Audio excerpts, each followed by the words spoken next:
Okay, so Charles, thank you so much for agreeing to participate with us today. This is our Assembly Day, or Ubuntu Network Assembly Day, and we're coming together to share ideas around global citizenship education and how it might pertain to initial teacher education in Ireland. So there are three main questions, Charles, that I want to pose to you. As you know, we've been in operation since about 2006. And our Yeah. core function is to integrate education for sustainable development into initial teacher ed. So we're really excited that our new teacher standards, our new teacher education standards, I should say, have now included global citizenship education as a core mandatory component, which is really exciting for us. Right. But there's three main questions that we want to pose to you, Charles. And the first question is around reorienting teacher education to address sustainability. So sometimes we kind of look at what we do as curricular changes here and there. We try to integrate our changes across the whole teacher education program, but I'm really interested to know of your experiences of reorienting teacher education to make it really, really fundamentally around sustainability and social justice. So that's question one, maybe any experiences you have on that. Question two is a really big challenge that we have faced over a number of years and we continue to face, and that's around monitoring the effectiveness of what it is that we do. We know we make an impact on students, but really trying to measure it and trying to provide evidence, I suppose, to ourselves, but also to our funders that what we do makes a difference. It really has been challenging for us. So I'm interested to know if you have any insights into that or any good practices on that you might share with us. And then thirdly, the new UNESCO roadmap for 2030, for ESD to 2030, are there any particular areas in that you'd point us to that are particularly relevant for initial teacher education going forward?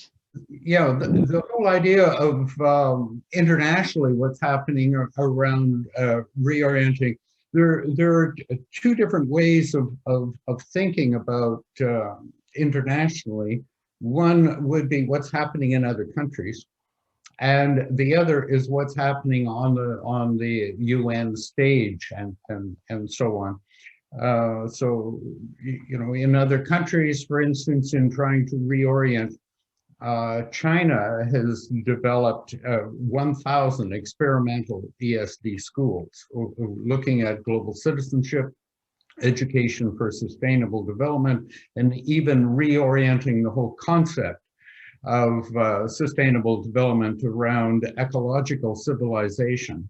You know, so trying to tailor it to the Chinese mindset of civilizations and so on.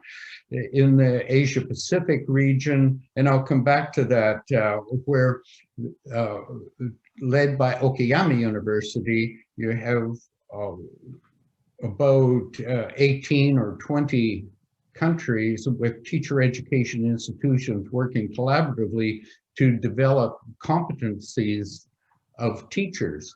You know, there's all kinds of work around the competencies of students, but what are the competencies that in initial teacher education? The International Association of Universities has developed a program to react to the sustainable development goals, putting together clusters representing all the different UN regions of the world of universities working on each of the individual clusters. And Sustainable Development Goal 4 on education is being led by our university and in particular our chair. So SDG 4 and so on. And I may be able to have time to come back to that. One of the really big things, though, that's happening internationally is the Times Higher Education ranking.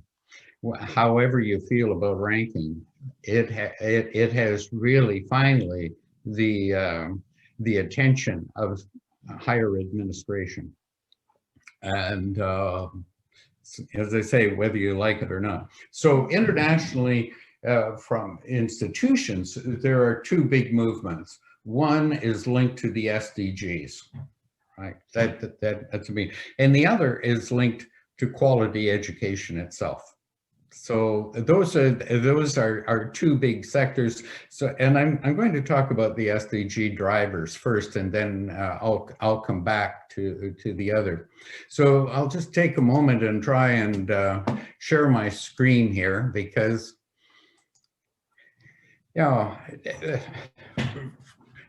yesterday was International Day of Education. Now, what is different about this is a full UN day. This is not a UNESCO day. It's only 3 years old. It was developed 3 years ago. And the focus is on promoting peace and sustainable development. Because the full UN, the UN General Assembly now, is engaged with trying to bring purpose to education. You know, and that's very, very different, and it's around purpose, around sustainable development. Now, if very quickly, I think the term reorienting, that goes right back to the very beginning with the different ways in which sustainable development, whether it was right after the Second World War, looking at the role of education in trying to rebuild and try and shape the future. But from our perspective, we usually talk about 1987, when the full UN General Assembly adopted sustainable development as the big compromise between the North wanting environmental protection and the South wanting development, roughly. And then for 5 years, they worked on an implementation plan, which was called Agenda 21. And in Agenda 21, there were 40 chapters, 40 issues. Chapter 36 was using education, public awareness, and training as a means of implementing. And in looking at the roles, they took education and split it into two. So we had education, public awareness, and training with 4 sort of thrusts or aspects.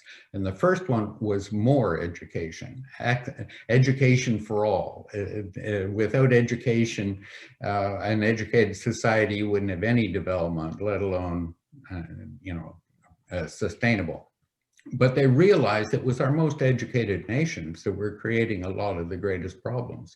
So the idea then was introduced. I was part of the writing team. There were a ton of us. And what we wanted to do was to reorient the purpose of education from development, a whole economic base, to sustainable development. And so while the first thrust was access and retention in quality education, the second one was reorienting the purpose of education itself. The third thrust was public awareness and understanding, and the fourth was training programs. Now, Agenda 21 ran until we had the opportunity of a new kickstart with the millennium. And so we then changed from the 40 thrusts down to 8. But still education, but from a perspective of more access was it, and it was only targeted to the least developed countries. That ran from 2000 to 2015, a 15-year block. We started to prepare for the next block, and we realized that just working on the least developed countries wouldn't work. The idea that we needed to address all nations. And we needed, again, to look at education for all. And so in 2012 to 2015, there was a short campaign called Global Education Initiative that came out, and it looked at, yes, more, second, reorienting, right? And the third, global citizenship perspectives. And that went into 2015 to the Sustainable Development Goals. And then when you get into parallel, you can see very quickly in 1990, we had education for all. In 2000, we had the Millennium Development Goals for the least. And then in 2015, with the Sustainable Development Goals, we've blended the two thrusts together. Education for all has been subsumed into the Sustainable Development Goals as it goes along. Now, the way of looking at education, for instance, if you, as an enabler of them all, and I'll come back to this again in a second, but you can't look at the Sustainable Development Goals in isolation. It's like a patchwork blanket or quilt. One patch doesn't really help you on a cold night. You need the whole integrated approach. And so if you take COVID, you can see this slide put out by the UN General Assembly, really pushing that we look in an integrated way with them. And none is more integrated than the role of education. So if you look at education itself, yes, we have the one, but it is part of them all. And the other thing is in a context now of not just three things of social, environmental, and economic, but now it's the social becomes people, the economic becomes prosperity, the environmental becomes planet, and then to that we see this cannot be done just by government. So the whole idea of partnerships, which includes NGOs like Ubuntu and so on. And then the goal of looking at peace. Now, within Sustainable Development Goal 4, where 7 targets and 3 means of implementation, and you're saying, okay, what does this do really with teacher education?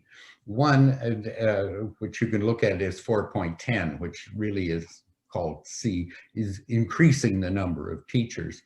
But within 4.7, it's interesting that they identify the knowledge and skill for sustainable development. And in that, it identifies at 4.7, if you go into it, the actual UN document identifies education for sustainable development, including sustainable lifestyles, human rights, gender equality, and global citizenship. The UN doesn't mention math, language, history, geography, that sort of thing. But these are key issues because they are a means of implementation.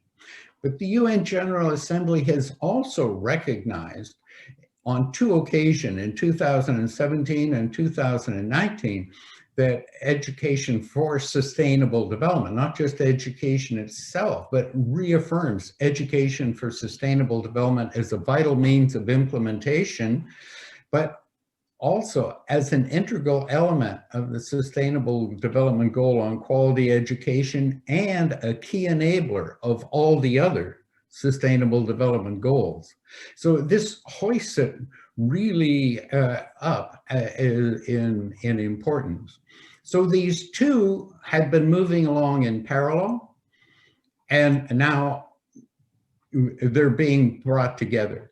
It's fine if you have those with a background in global citizenship education and those who have a background and so on, they can continue to work on it. But from the perspective of the classroom teacher or the professor, you can't bring in these 100 different adjectival educations that are floating around out there. I know superintendent of curriculum, my job was to try and keep them out of the curriculum so people could focus, right? So how do we blend these together and bring them in an integrated way and bring them to the attention of our school systems? Now, in monitoring and trying to figure out what is effective, I mentioned what was going on in Asia Pacific for the last couple of years with these 20 countries, with people from faculties of education and so on coming together. They felt that the indicators put out by the UN for the Sustainable Development Goals really didn't hit the target. And they wanted to develop their own, where they had some kind of control over what it was they were doing, relevancy, how they could bring about change to address that, and so on. And they came up with 3 different domains. It's really a very, very interesting document that they are doing action research in trying to implement. But there was a domain on focusing on teachers' own learning, right? And the domain on creativity, the use of IT, that sort of thing. The domain around connecting, collaborating, so on. But they also developed quite a checklist for monitoring their own progress and how to go forward. So I would encourage the that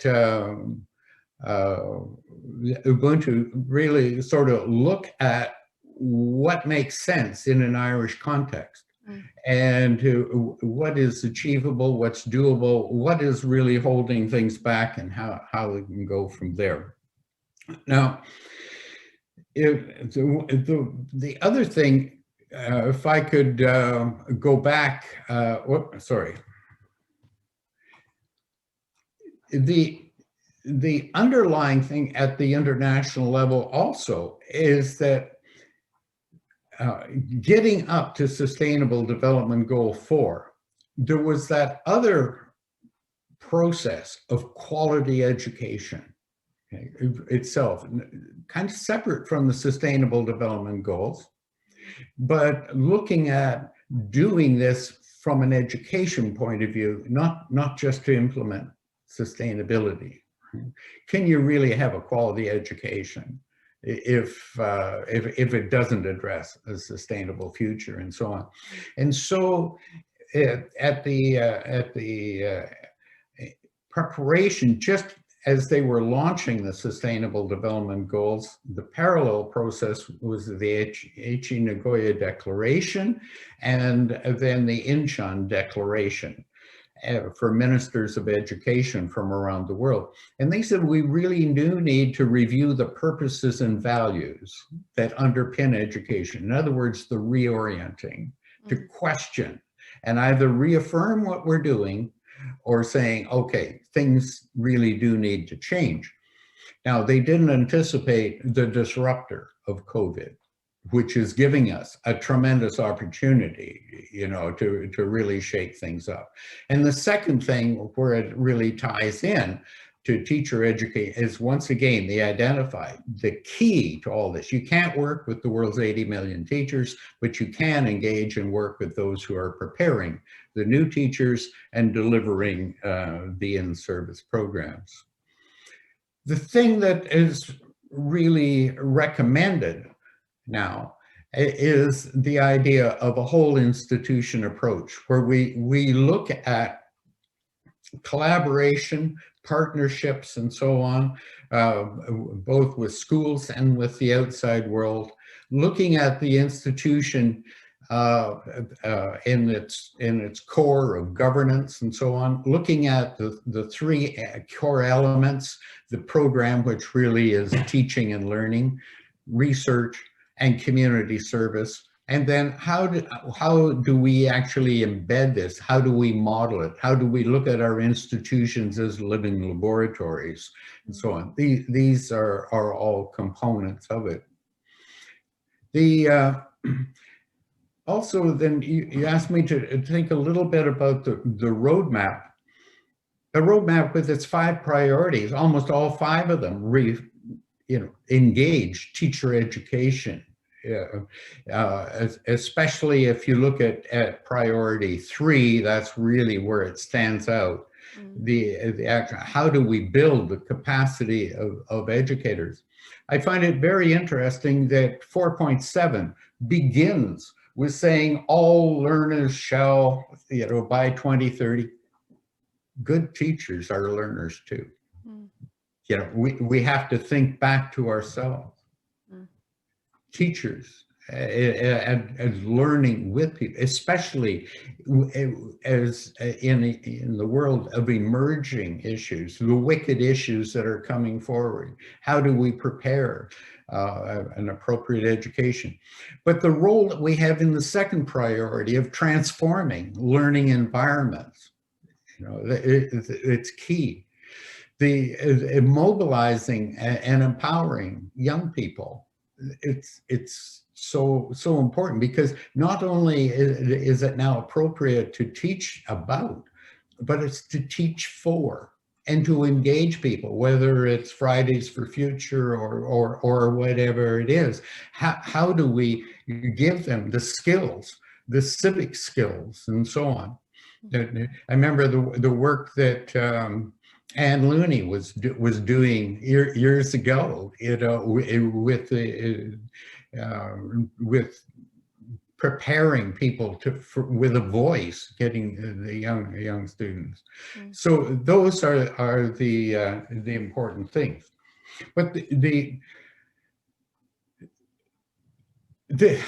big issue, and I'm getting close to closing, I'm sorry, but the timing.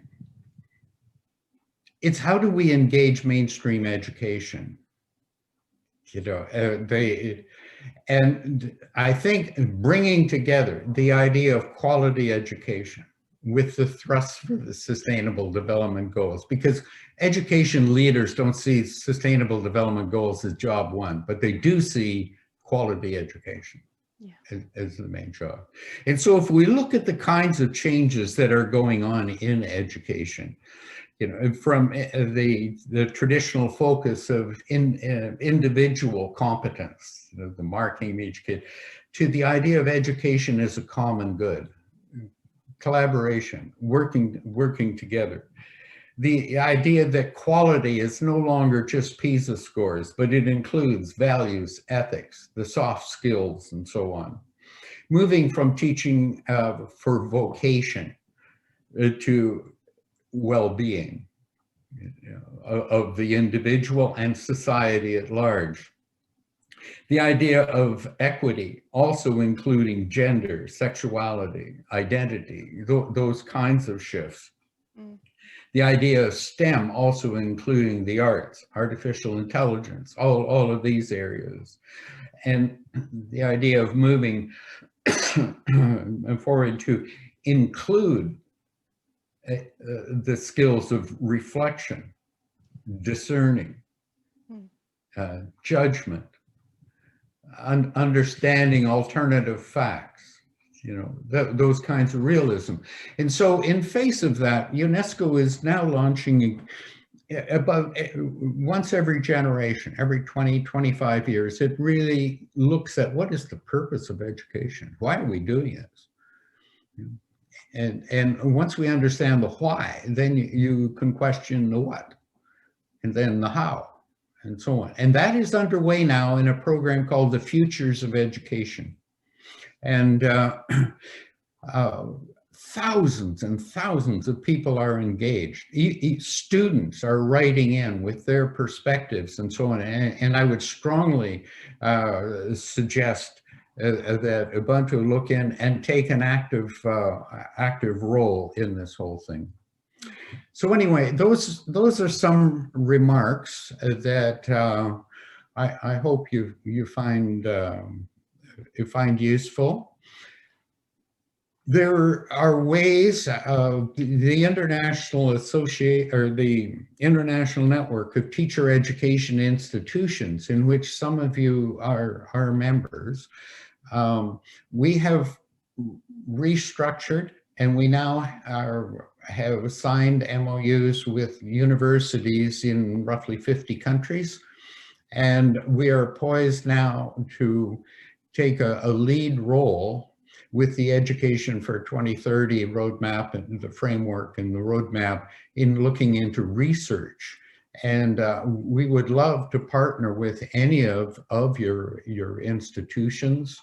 And certainly if you're interested in the International Association of Universities work, those are all ways in which we can further partner. And of course, within Europe, you have Copernicus, the Association for the Advancement of Sustainability in Higher Education, Green Gowns. There are all kinds of other networks for you to look at. But I love the idea of Ubuntu. I hope the Ubuntu is linked to the regional centers of expertise for sustainable development is still alive and well.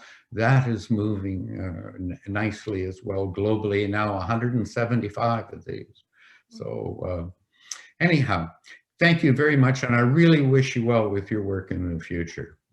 Charles, thank you so much. Thank you so much. And thank you for that lovely offer, invitation to member institutions to look up the network and see how we might get involved in it. And I think we're actually at a point, Charles, where we really are excited about looking at international links and international networks. And we have been doing a little bit of work in that regard in the last few months, actually. So our relationship with Irish Aid is really strong, and we're looking at strengthening it in going forward. So they're very committed to ESD, Dev Ed, Global Citizenship Ed, and Teacher Ed. And so I think now is a really good time for us to look internationally and to create those links and to, you know, link in with Asia, like you said, with the monitoring and evaluation and other institutions that are other institutions or organizations that are really forward in this. So thank you for that. And thank you for an amazing 15-minute tour through ESD from its inception, post-World War II, right up to present day. It's great. There's so many interesting things in there, Charles, and I was interested to see the distinction between ESD and Global Citizenship Ed, because since 2006 when we started, we've always had this kind of, you know, conversation around terms and adjectival educations and what is ESD and what is it not and what's Dev Ed. And I think in the process we kind of decided to not really care what the terms were, but to try to reorient or try to incorporate justice, equality, sustainability into our teaching. And I think that really ties in with your point that quality education should have all of these things in it anyway, ethics, moral reasoning, all of these kind of things, like an awareness of what's around us locally and globally. So I think if we do our job well and we do it right, we work ourselves out of having a job, because then it's central to education. So it's a really strong point. It's really good. Charles, thank you so much. It's a shame that the time difference doesn't allow you to be with us on Thursday, that this is a recorded interview. But we take your points on board very much, and we thank you for them. And we look forward to engaging with you again in the future. Yeah. So well, I wish you the very best.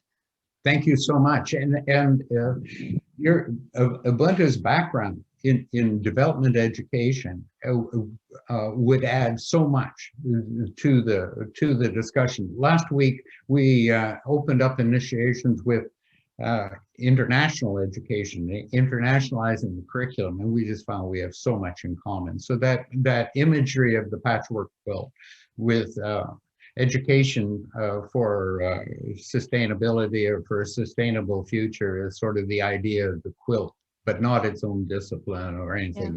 Yeah. It's now being seen just as a purpose of education. But, yeah. But, you know. Charles, is there a term that is kind of transcending all nations, or is everybody describing it as different, you know, the kind of education that we're talking about? Or is it a concern at all to you, the different terms or the different ways of describing it? The concern I have comes back from my time as a superintendent of curriculum with the Toronto Board of Education. When you add the word education after it, you know, it becomes sort of an adjectival, which we'll get to it when there's spare time in the curriculum, and we'll get to it as, you know, and so that's why I've always been against sustainability education, you know, because it just yet another. Yeah. But in most cases, that's all you can do is to focus it in as a special interest group.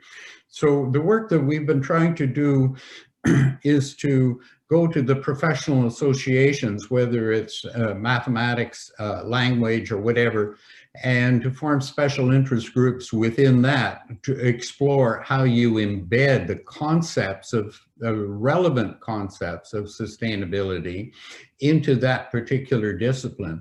But you still need the idea that while no one discipline owns it, and every discipline can contribute something, you still need that way of looking at how do you patch how do you bring the patches together to actually form a meaningful blanket? Yeah. And so you need those who assume a bit of leadership, who reach their hand out and to talk to other groups and so on, and bringing it together with realistic ways for education leaders to look at it and say, okay, this will work in our town, our village, our school, and that whole institution approach. Yeah. So anyway, I'm sorry, it's another long answer, but you know. No, it's great, Charles. It's great because it is great to revisit that. I suppose we spend so long almost carving out the space of what is DevEd/ESD in order that we could raise awareness of it, that there is always the danger that you then, like you say, make it seem like something that's there beside education as opposed to central to education. So I suppose it's kind of a double-edged sword. In one way, we feel we have to name it and emphasize it and put it into curriculum and into policy. But like you say, the end goal is that you don't see those divisions when it is integral to quality education that's delivered to standards. So that's what we aim for. We aim to make ourselves unemployed. Well, at least me. Everybody else in the network will be fine, just me. So the brilliant. great strength though is that the partnership. Yeah. You know, you can reach out like Irish Aid. You can reach out to others where schools can't. So it's how do you capitalize on those strengths but still work inside? That's it. Yeah. No, thank you, Charles. And I feel we've actually come a long way. Like since you came to us in 2006, we have a national strategy for ESD, albeit not funded. We're seeing this way more in curriculum. We're seeing it as core to teacher education, and more people are getting involved. I know with youth mobilization and with, I suppose, climate change being so evident and the injustices with COVID being so apparent as well, that it is becoming like central to everyone's conversation and discourse. So, you know, we feel we're pushing an open door now, whereas maybe 15, 16, 17 years ago, we were fighting a battle to even be heard. So it's good and it's bad. We really, really need this kind of education now. But I think people are starting to really take it seriously and take it on board. So that's a positive.